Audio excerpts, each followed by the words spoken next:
Today news open చేస్తే oil prices, wars, sanctions, dollar pressure అన్నీ ఒకటే సౌండ్ చేస్తున్నాయి. Question simple. ఆయిల్ అనేది పవరా? లేదా మనీ అనేది పవరా? యాక్చువల్లీ రెండు పవరే. ఇక్కడ బ్రిక్స్ ఎంటర్ అవుతుంది. బ్రిక్స్ అంటే Brazil, Russia, India, China, south Africa కలిసి ఫామ్ చేసిన పవర్ఫుల్ గ్రూప్. ఇప్పుడు బ్రిక్స్ గురించి టాక్? బికాజ్ వరల్డ్లో ఆయిల్ ట్రేడ్, మనీ ఫ్లో అన్నీ ఒక సైడ్ కంట్రోల్లో ఉండడం చాలా కంట్రీస్కి ప్రాబ్లం అవుతుంది.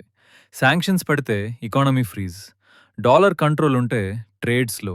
అందుకే కొన్ని కంట్రీస్ మనం ఆల్టర్నేట్ సిస్టమ్ క్రియేట్ చేద్దాం అని థింక్ చేయడం స్టార్ట్ చేశాయి. ఆ థాట్ నుండి పుట్టిందే బ్రిక్స్. ఇది జస్ట్ పాలిటిక్స్ కాదు, ఇది ఆయిల్, మనీ, పవర్, ఫ్యూచర్ గురించి. ఈ సిరీస్లో బ్రిక్స్ ఎలా స్టార్ట్ అయింది, ఏమి చేంజ్ చేస్తుంది, ఫ్యూచర్లో ఏం జరగబోతుంది, స్టెప్ బై స్టెప్ క్లియర్గా చెప్పబోతున్నా. ఇది డే 1. రేపు డే 2లో బ్రిక్స్ ఎందుకు ఫామ్ అయ్యిందో రియల్ రీజన్ చూద్దాం.